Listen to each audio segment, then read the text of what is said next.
भाइयों बहनों, कुछ लोगों ने बाबा साहब भीमराव अंबेडकर के नाम पे राजनीति तो की, लेकिन बाबा साहब भीमराव अंबेडकर के नाम पर राजनीति करने वाले लोगों ने जब भी दलितों और गरीबों की बात होती थी, उन पर अत्याचार होते थे, मौन साध लेते थे। याद करिए, जब समाजवादी पार्टी की सरकार के समय रामपुर में उस समय के समाजवादी पार्टी के नेता और मंत्री आजम खां के द्वारा वहां के दलितों को प्रताड़ित किया जा रहा था, उजाड़ा जा रहा था, तब कांग्रेस मौन थी, सपा अत्याचार करा रही थी, बसपा भी मौन थी।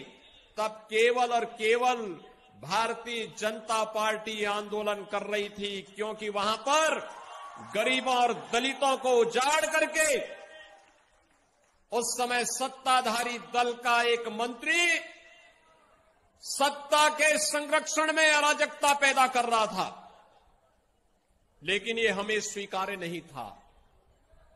उस अत्याचार के खिलाफ हम लड़ रहे थे।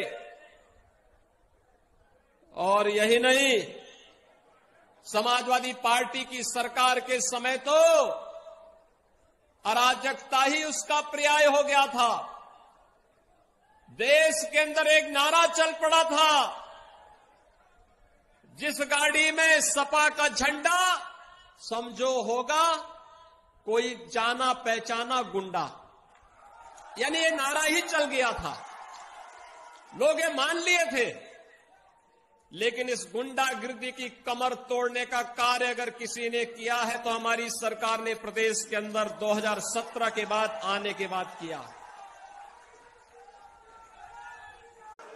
ये जो माफिया पहले मऊ के अंदर दंगा कराते थे, आजमगढ़ को बदनाम करते थे, आज आप देख रहे होंगे सार्वजनिक संपत्ति पर कहीं भी कब्जा कर लेते थे।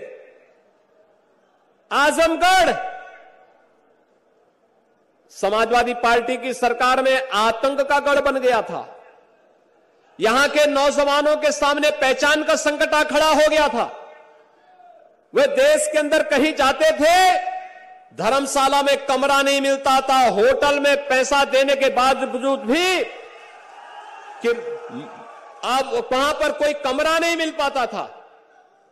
लेकिन भाइयों बहनों, आजमगढ़ को इस आतंक के कलंक से मुक्त करने का कार्य भारतीय जनता पार्टी की सरकार ने किया है।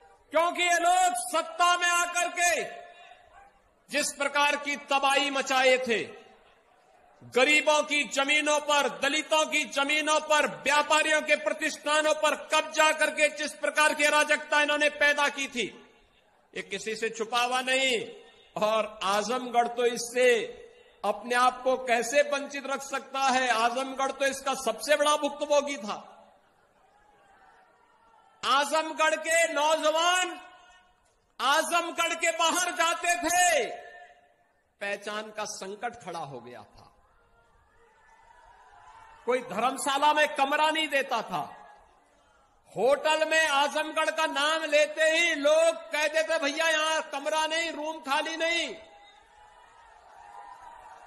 भाइयों बहनों, ये पहचान का संकट किसने खड़ा किया था? ये पहचान का संकट उन्हीं लोगों ने किया था जिन लोगों ने कोरोना कालखंड में आजमगढ़ के लोगों को लावारिस छोड़ दिया।